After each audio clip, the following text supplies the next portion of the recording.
Hi ಸ್ನೇಹಿತರೆ, ನಮಸ್ಕಾರ. ದಿನಕ್ಕೊಂದು ಕತೆಗೆ ನಿಮಗೆ ಸ್ವಾಗತ ಸುಸ್ವಾಗತ. ಸ್ನೇಹಿತರೆ, ಕಾರಣಾಂತರಗಳಿಂದ 3 ದಿನ ವಿಡಿಯೋನ ಹಾಕೋಕ್ಕಾಗಿರಲಿಲ್ಲ. ಸೊ ಹಾಗಾಗಿ ದಯವಿಟ್ಟು ಕ್ಷಮಿಸಿ. ಇವತ್ತಿನ ಒಂದು ಕತೆ ತುಂಬ ಒಂದು ಅದ್ಭುತ ಕಥೆಯಾಗಿದೆ ಮತ್ತು ಮೋಟಿವೇಟ್ ಕಥೆಯಾಗಿದೆ. ಕಥೆನ ಕೊನೆಯವರೆಗೂ ನೋಡಿ. ಕಥೆಯ ಹೆಸರು ಮನಸ್ಸಿದ್ದಲ್ಲಿ ಮಾರ್ಗ ಅಂತ. ಒಂದು ಊರು, ಅದರ ಮುಂದುಗಡೆ ರಾಶಿಯಂತೆ ಬಂಡೆಗಳಿರ್ತವೆ. ಅವುಗಳು ಒಡೆದು ತೆಗೆದರೆ ಅಲ್ಲೊಂದು ಆಟದ ಬಯಲು ಮತ್ತು ಉದ್ಯಾನ ಆಗಿ ಮಕ್ಕಳಿಗೆ ಆಡಲು, ಜನಕ್ಕೆ ವಿಶ್ರಾಂತಿಗೆ ಕೂಡಲು ಒಂದು ತಾಣವಿರುತ್ತಿತ್ತು. ಆ ಊರು ಒಬ್ಬ ಶ್ರೀಮಂತ ತನ್ನ ಹಣದಲ್ಲಿ ಆ ಜಾಗದಲ್ಲಿ ಮೈದಾನ ಮತ್ತು ಉದ್ಯಾನ ನಿರ್ಮಿಸಲು ಸಿದ್ಧರಿದ್ದರೂ ಆ ಬಂಡೆ ರಾಶಿಗಳದೇ ದೊಡ್ಡ ತಲೆನೋವಾಗಿತ್ತು. ಊರು ಹಲವು ಯುವಕರು ಕುಳಿತು ಕಾಲ ಕಳೆಯುತ್ತಿದ್ದರೆ ಹೊರತು ಯಾರೂ ಆ ರಾಶಿ ಬಂಡೆ ಒಡೆಯಲು ಮುಂದಾಗಲಿಲ್ಲ. ಒಂದಿನ ಆ ಯುವಕರು ಕುಳಿತು ಸ್ಥಳಕ್ಕೆ ಒಬ್ಬ ದಾರಿ ಹೋಕ ಬಂದು ತಾನು ಆ ಬಂಡೆಯನ್ನು ಒಡೆದು ಆ ಕಲ್ಲು ಚೂರುಗಳನ್ನು ತೆಗೆದುಕೊಂಡು ಹೋಗಲು ಅಪ್ಪನೇ ಬೇಕೆಂದು ಕೇಳಿದ. ಆ ಯುವಕರು ಅದಕ್ಕೆ ನಾವೇ ಒಡೆಯರು ಎನ್ನುವಂತೆ ತೆಗೆದುಕೊಂಡು ಹೋಗು ಎಂದರು.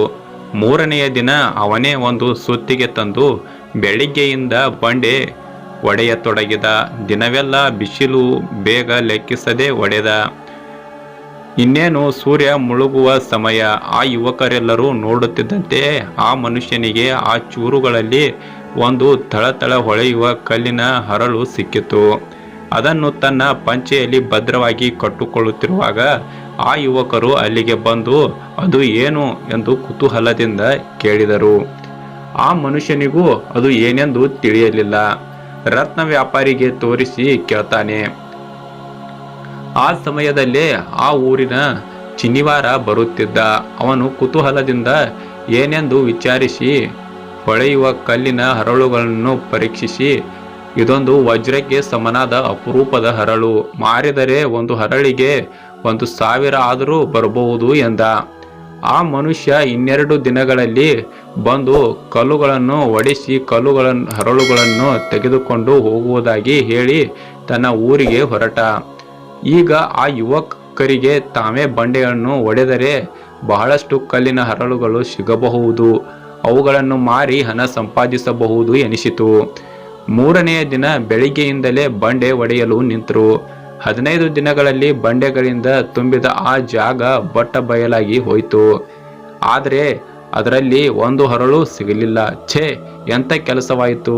ಒಂದು ಹರಳು ಸಿಗಲಿಲ್ಲವಲ್ಲ, ವೃಥ ಕಷ್ಟಪಟ್ಟಂತಾಯಿತು ಎಂದು ಪಶ್ಚಾತ್ತಾಪಗೊಂಡ್ರು. ಇದೆಲ್ಲವನ್ನು ನೋಡುತ್ತಿದ್ದ ಆ ಊರ ಶ್ರೀಮಂತ ಆ ಕಲ್ಲುಗಳಿಂದಲೇ ಸುತ್ತಲೂ ಒಂದು ಗೋಡೆ ಕಟ್ಟಿಸಿ 1 ತಿಂಗಳಲ್ಲೇ ಅದನ್ನು ಆಟದ ಮೈದಾನ ಮಾಡಿದ್ದು ಮಾತ್ರವಲ್ಲ, ಗಿಡಗಳನ್ನು ಕೂಡ ನೆಡೆಸಿ 1 ವರ್ಷದಲ್ಲಿ ಅದೊಂದು ಊರ ಜನ ಕುಳಿತುಕೊಳ್ಳುವ ಉದ್ಯಾನವನ್ನಾಗಿ ಮಾಡ್ತಾನೆ. ಯುವಕರಿಗೂ ಊರ ಜನಕ್ಕೂ ಇದನ್ನು ನೋಡಿ ಸಂತೋಷವಾಯಿತು. ಆಗಲೇ ಆ ಸಾಹುಕಾರ ಆ ದಾರಿ ಹೋಕ ಮನುಷ್ಯನನ್ನು ನಾನೇ ಹೊತ್ತು ಮಾಡಿ ಒಂದು ಬೆಲೆ ಬಾಳುವ ಹರಳನ್ನು ಕೊಟ್ಟು ಅದು ಅಲ್ಲಿ ಸಿಕ್ಕಂತೆ ತೋರಿಸಿ ನಾಟಕವಾಡು ಎಂದು ಹೇಳಿದ್ದೆ.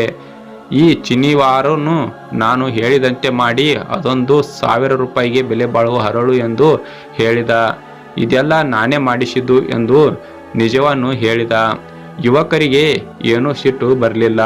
ಈ ಉದ್ಯಾನ ಮತ್ತು ಆಟದ ಬಯಲನ್ನು ನಮಗಾಗಿ ಮಾಡಿಸಿ ಉಪಕಾರ ಮಾಡಿದ್ದೀರಿ, ನೀವು ಮನಸ್ಸನ್ನು ಮಾಡಿದ್ದರಿಂದ ಇದೆಲ್ಲ ಸಾಧ್ಯವಾಯಿತು ಎಂದು ಶ್ರೀಮಂತರಿಗೆ ಕೃತಜ್ಞತೆಗಳನ್ನು ಹೇಳ್ತಾರೆ ಮತ್ತು ಶ್ರೀಮಂತರನ್ನು ಹೊಗಳ್ತಾರೆ. ಸ್ನೇಹಿತರೆ, ಇದಾಗಿತ್ತು ಇವತ್ತಿನ ಕತೆ. ಈ ಕಥೆಯಿಂದ ನಾವು ಏನು ಕಲಿಬೇಕಂದ್ರೆ, ಎಷ್ಟೋ ಜನ ದರಿದ್ರ ಹಾಗೂ ಆಲಸ್ಯತನ ಮಾಡ್ತಾ ಇರ್ತಾರೆ. ಅಂಥವರಿಗೆ ಈ ಕತೆ ಮಾದರಿಯಾಗುತ್ತೆ. ಮನಸ್ಸಿದ್ದರೆ ಮಾರ್ಗ. ನಾವು ಯಾವುದೇ ಕೆಲಸವನ್ನು ಮಾಡಬೇಕಾದರೆ ಅದು ನಮ್ಮ ಕೈಯಿಂದ ಆಗುವುದಿಲ್ಲ ಎಂದು ಕುಳಿತುಕೊಳ್ಳಬಾರದು. ಅದನ್ನು ನಾವು ಮಾಡೇ ತೀರುತ್ತೇವೆ ಎಂದು ನಮ್ಮ ಗುರಿಯೊಂದು ಅದನ್ನು ನಾವು ಮಾಡೇ ತೀರುತ್ತೇವೆ ಎಂದು ನಮ್ಮ ಮನಸ್ಸಿನಲ್ಲಿ ಗುರಿಯನ್ನಿಡಬೇಕು ಮತ್ತು ಛಲ ಇರಬೇಕು. ಆದಾಗ ಮಾತ್ರ ನಾವು ಯಾವುದೇ ಕೆಲಸವನ್ನು ಮಾಡಲು ಸಾಧ್ಯ. ಮನಸ್ಸಿದ್ದರೆ ಮಾರ್ಗ ಎಂಬುವ ಒಂದು ಸಂದೇಶವನ್ನು ಈ ಕತೆ ನಮಗೆ ತಿಳಿಸುತ್ತದೆ. ಸ್ನೇಹಿತರೆ, ಈ ಕತೆ ಇಷ್ಟ ಆದರೆ ಒಂದು ಲೈಕ್ ಮಾಡಿ ಮತ್ತು ಇನ್ನೂ ಇಂಥ ಹೆಚ್ಚಿನ ಕಥೆಗಳಿಗಾಗಿ ನಮ್ಮ ಚಾನಲ್ನ ಶೇರ್ ಮಾಡಿ ಮತ್ತು ಸಬ್ಸ್ಕ್ರೈಬ್ ಮಾಡಿ ಮತ್ತು ವಾಚ್ ಮಾಡಿ. ಧನ್ಯವಾದಗಳು.